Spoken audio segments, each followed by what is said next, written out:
Hello friends, welcome to Nandhini Samayal. இன்னைக்கு நம்ம பார்க்க போற ரெசிபி பாத்தீங்கன்னா செட்டிநாட் ஸ்டைல்ல உருளைக்கிழங்கு cauliflower கிரேவி எப்படி செய்யலாம்னு பார்க்கலாங்க. வீடியோக்குள்ள போறதுக்கு முன்னாடி நம்ம சேனலை நீங்க புதுசா பார்க்கறீங்க அப்படினா மறக்காம subscribe பட்டன் அழுத்திடுங்க. பக்கத்துல இருக்கிற பெல் ஐகானை கிளிக் பண்ணிருங்க. வாங்க வீடியோக்குள்ள போலாம்.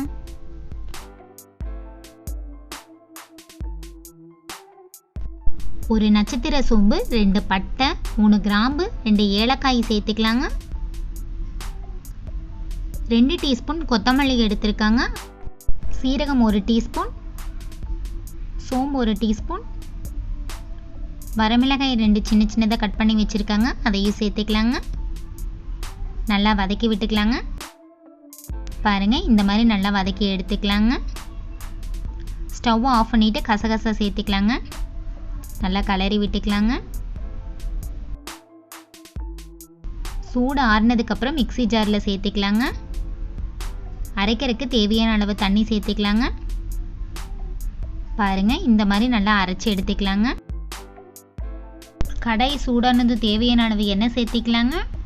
எண்ணெய் நல்லா ஹீட் ஆயிடுச்சுங்க. இந்த ஸ்டேஜில் கடுகு, உளுந்தம்பருப்பு, கடலைப்பருப்பு சேர்த்துக்கலாங்க. கடுகு நல்லா பொரிஞ்சிருச்சுங்க. ஒரு கொத்து கருவேப்பிலை, இஞ்சி பூண்டு பேஸ்ட், பெரிய வெங்காயம் 2 சின்ன சின்னதாக கட் பண்ணி வச்சுருக்காங்க, அதையே சேர்த்துக்கலாங்க. நல்லா கலரி விட்டுக்கலாங்க. பாருங்கள், நல்லா கலரியாச்சுங்க. ஒரு தக்காளி 1 சேர்த்துக்கலாங்க. பச்சை வாசனை போகிற வரைக்கும் நல்லா வதக்கி விட்டுக்கலாங்க. நல்லா வதங்கிடுச்சுங்க. சுடுதண்ணியில் கொஞ்சம் மஞ்சத்தூள் சேர்த்து காலிஃப்ளவர் நல்லா வேக வச்சு எடுத்துக்கலாங்க. அதிகமாக வேக வைக்க தேவையில்லைங்க, ஒரு 3 நிமிஷம் வேக வச்சா போதுங்க.